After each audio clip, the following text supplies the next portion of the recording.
Welcome mga peeps for another video update. Nandito naman tayo ngayon sa Savannah South.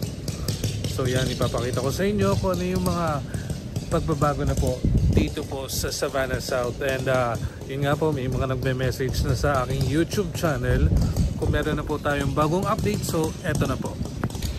As of today, December 11, ongoing po yung construction ng ating road dito po sa kanang bahagi po ng site. So ito. Yan. Mamaya makikita nyo sa aerial video natin kung ano po yung nangyayari dito sa side na to.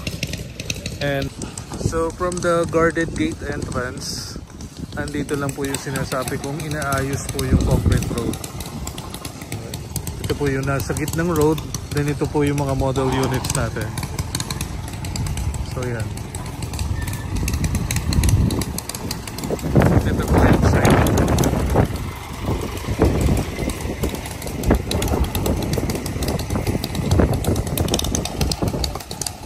Also, ginagawa din yung ating perimeter fence. So, ongoing din yung perimeter fence natin. May mga forma na siya.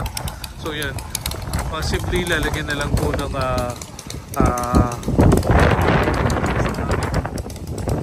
asinta para mas tumaas po yung ating perimeter fence.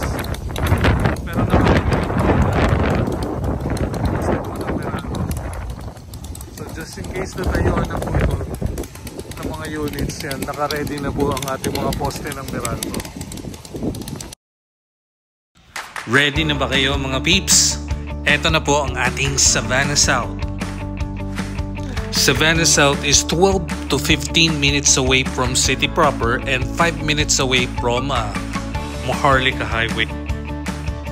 For this project, meron tayong 3 models to choose from. Ito po yung ating Mansion Duplex, Manor Lux, and Manor Classic.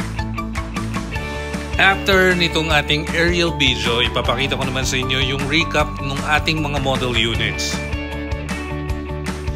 As you can see now, halos tapos na po yung ating mga concrete roads at ready na po for construction ng mga units.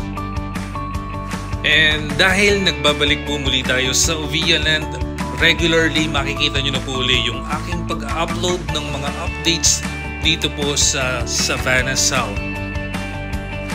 Also, available po tayo daily sa ating site viewing. Yan, kung gusto nyo po makita ng actual yung ating mga model units, yan, ready po kami para i-assist po kayo.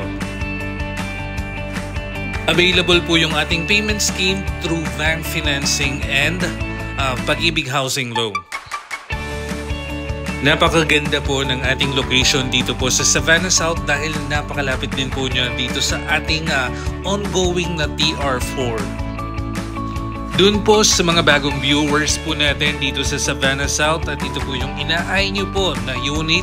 Yan, ang reservation po natin naka-promo po, 5,000 pesos only. Ito po yung Manor Classic natin and available din po yung ilan-ilan po nating Manor Lux.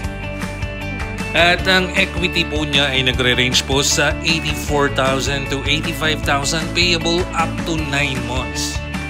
At ang completion schedule natin, available po yung ating quarter 2 and quarter 3 next year.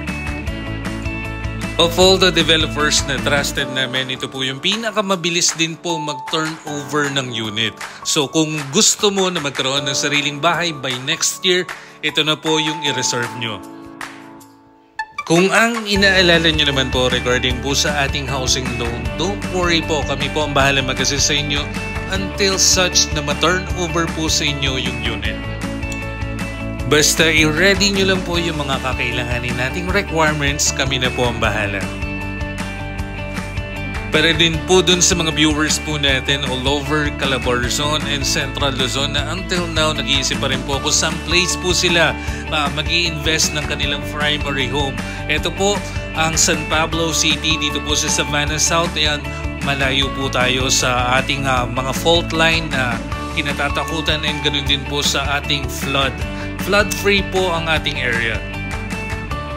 Better yet, mas maganda makita nyo po ng actual itong ating mga model units, especially din po yung ating location. Pero syempre, bago po kayo pumunta dito sa site ng Savannah South, make sure na i-message nyo po kagad kami para ma-book po natin, kasi hindi po papapasukin ng ating security kapag wala pong assistance na kagaya po namin. Pwede rin po kayong dumiretso sa office namin, located po at Empolino Corner, Rizal Avenue. Hanapin nyo po yung Gigante Real Estate Services. So mga peeps, dun sa mga hindi pa naka-like and follow sa ating Facebook page, yan, paki-like and follow na po. By the way, ito po yung bago nating Facebook page dahil yun nga po, sad to say, yung ating dating page na-hack po at hindi na po natin naibalik pa. So ito na po, supportahan niyo po itong page natin sa Savannah South. And then next po nating video na gagawin is for Santevi naman. Ayan, pupuntahan po natin sa Santevi para mabigyan po din ng update yung ating mga viewers for Santevi. Bigyan ko na rin po kayo ng recap regarding po dito sa ating model unit. Ito po yung Manor Classic. And then ito naman pong kabila, ito po yung Manor Lux, which is yung end unit. Tara, pumasok po tayo mga babes para makita natin yung loob po ng Manor Classic. Kung ano po itong nakikita nyo ngayon sa video, ito po yung actual turnover unit ng ating Manor Classic. I-disregard nyo lang po yung mga nakadesign po natin, naka-interior na mga gamit, pero yan po. The same din po ng flooring, iyan na rin po. Ang ating walls painted in white. Yung interior decorations po natin is for presentation purposes only. At ito po ay para magkaroon din po kayo ng idea kung paano siya i-dress up. And then ito naman po yung ating service area. Ito po yung pwede nating gawing kitchen area or laundry area. Actually, kapag na-turnover po sa inyo yung unit, pwede pong pataasan po yung pader niya and totally enclosed siya. Lagyan po siya ng bubong. Yan, para at least hindi po naulanan yung part na yun. At ito naman po yung ating toilet and bath dito sa ground floor. Mapapansin nyo, yung walls niya, naka-floor to ceiling po yung tiles niya. Then punta naman tayo dito sa second floor. Alam nyo ba mga peeps na lahat ng mga model units dito ay 3 bedrooms, 2 toilet and bath. Ito yung unang bedroom dito sa second floor. Then ito naman po yung pangalawang bedroom. Yan. Bali ito yung magiging master's bedroom dahil siya yung merong access po dun sa Juliet balcony.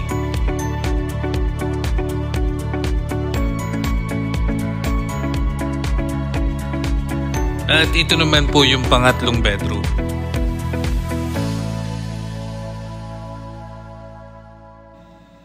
Gaya ng toilet and bath po dun sa baba, the same din po ng toilet and bath dito po sa second floor.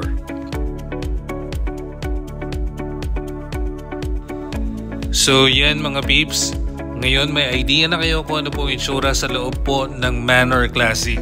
Then after nito, punta naman tayo sa kabilang unit.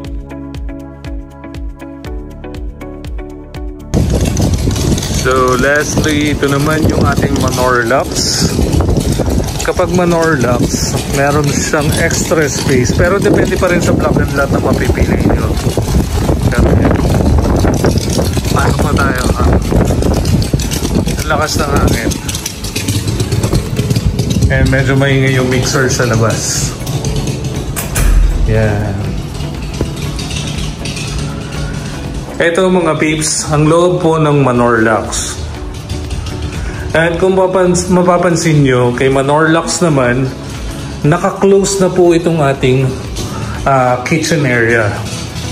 Kasi kanina doon sa Manor Classic, open pa po siya. Pero ito, naka-close na po.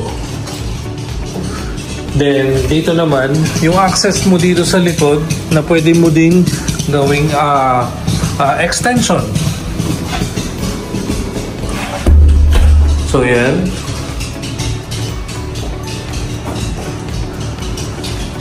Para sa mga nagsisimula, tama-tama na po itong ating Manor Lux.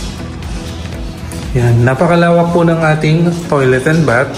Then, punta naman tayo sa second floor.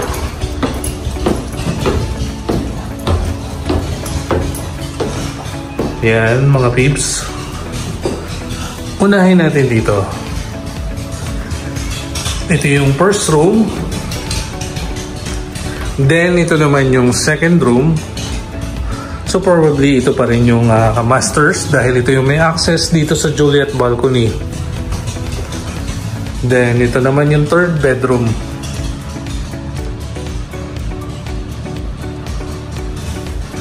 At ito po uli yung toilet and bath.